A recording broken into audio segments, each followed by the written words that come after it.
Halo Bu Ata, Halo Bunai, gimana nih kabar Ibu? Alhamdulillah baik nih Bu. Ibu gimana?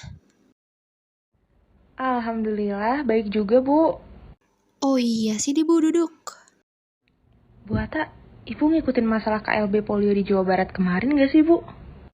Oh iya, ngikutin Bu. Untungnya pemerintah cepat tanggap ya Bu dalam merespon hal tersebut dengan menganjurkan fasilitas pelayanan kesehatan melaksanakan pekan imunisasi nasional polio. Jadinya bisa langsung dicegah deh. Nah iya Bu, tapi tetap aja nih masih banyak ibu-ibu yang belum sadar akan pentingnya imunisasi buat anaknya dan sebagian ada juga yang belum tahu nih kalau PIN polio dengan imunisasi polio rutin di fasilitas pelayanan kesehatan itu berbeda. Jadi mereka ngerasa PIN polio ini tuh nggak penting karena anaknya sudah imunisasi lengkap sebelumnya Bu. Wah, iya Kak Bu. Berarti kita harus kasih tahu ibu-ibu nih, kalau PIN polio itu penting banget. Nah iya bener Bu. Gimana nih ya kira-kira? Hmm, Apa kita lakukan edukasi mengenai pentingnya PIN polio ini aja ya, Bu? Wah, boleh banget Bu. Ayo sekarang.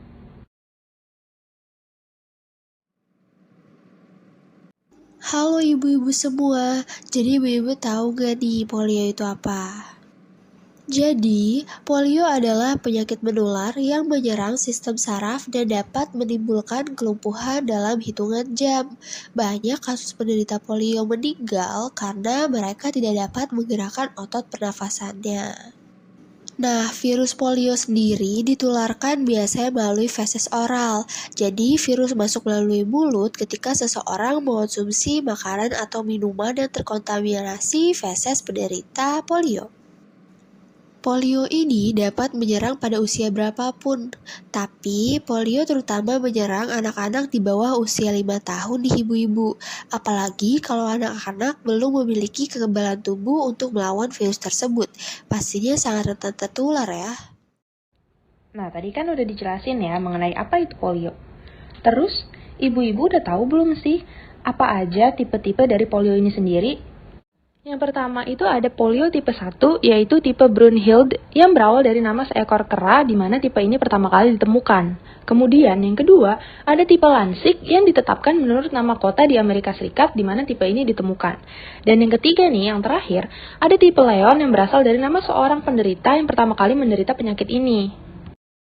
Nah, ibu-ibu, biasanya nih, gejala dari penderita polio dibagi jadi 3 kelompok juga, yaitu yang pertama, polio non-paralisis, yang dapat menyebabkan muntah, lemah otot, demam, meningitis, letih, sakit tenggorokan, sakit kepala, tangan, kaki, leher, punggung yang terasa kaku dan sakit. Kemudian ada juga polio paralisis yang menyebabkan sakit kepala, demam, lemah otot, kaki dan tangan terasa lemah, dan kehilangan refleks tubuh. Dan yang terakhir itu ada sindrom pasca polio yang menyebabkan sulit bernafas atau menelan, sulit berkonsentrasi, lemah otot, depresi, gangguan tidur dengan kesulitan bernafas, mudah lelah, dan yang terakhir itu massa otot menurun. Jadi gimana nih ya Bu cara pencegahannya?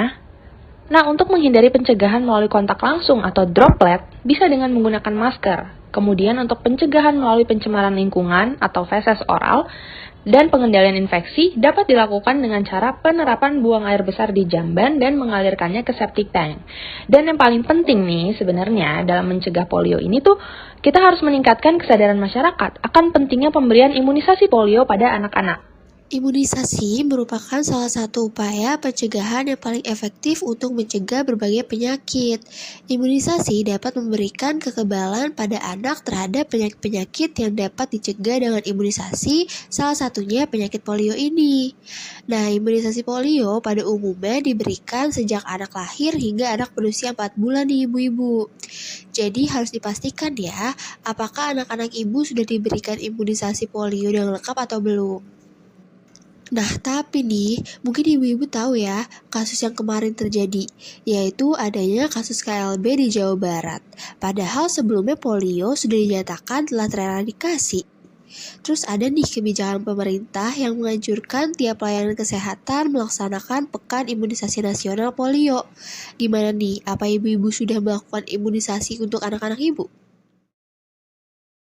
Oke. Mungkin ibu-ibu bertanya-tanya nih, sebenarnya apa sih bedanya imunisasi PIN polio dengan imunisasi polio yang rutin diberikan di pelayanan kesehatan? Kenapa kita harus melakukan imunisasi lagi? Padahal kan anak saya udah imunisasi lengkap. Jadi ibu-ibu, imunisasi polio yang diberikan saat KLB kemarin itu dengan imunisasi rutin yang diberikan saat bayi lahir hingga berusia 4 bulan itu beda ya. Bedanya apa tuh? Jadi pertama, bedanya adalah dari jenis virusnya nih. Jadi vaksin yang diberikan guna merespon KLB polio di Jawa Barat kemarin itu adalah vaksin untuk mencegah virus polio tipe 2. Sedangkan imunisasi rutin yang biasa dilakukan di pelayanan kesehatan itu untuk mencegah virus polio tipe 1 dan tipe 3. Polio tipe 2 ini dapat menyebabkan kelumpuhan dan cara penularannya itu dari orang ke orang dalam masyarakat. Nah, jadi mudah banget kan penularannya kalau anak-anak kita nih nggak punya kekebalan tubuh yang memadai. Jadi, imunisasi ini sangatlah diperlukan ya ibu-ibu guna mencegah dampak buruk tersebut. Oke, gimana nih Bu Ata? Udah selesai edukasinya? Udah nih Bunai.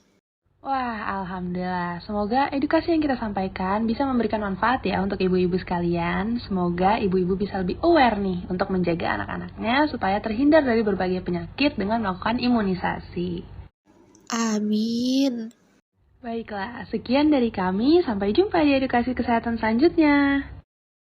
Kenali virusnya dan cegah dengan imunisasi. Goodbye polio, we will fight you with strong endurance.